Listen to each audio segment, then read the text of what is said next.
No deixeu que llegeixin per nosaltres el nom de l'acció poètica que la companyia tarragonina Zona Sàlata va dur a terme aquest cap de setmana a l'església de Sant Miquel del Pla.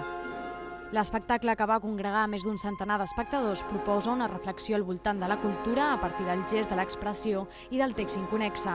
Una proposta molt allunyada del teatre que habitualment es programa a les sales de la nostra ciutat, ubicada en un espai inigualable com ho és l'interior d'una església. Nosaltres el que volem explicar i dir és que existeixen moltes cultures, no una sola cultura i no i menys la cultura oficial, sinó que existeixen les persones que tenen capacitat d'expressar-se, de comunicar-se i per tant ser creatives i poder establir criteris propis sense necessitats que ningú els dirigeixi.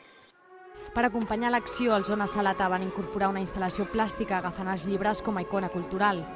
L'exposició, a càrrec d'en Pere Espanyol i en Joan Pasqual, es va poder visitar durant dissabte i diumenge, alhora que servia d'escenografia per als 6 actors, en els seus rols d'oficiants.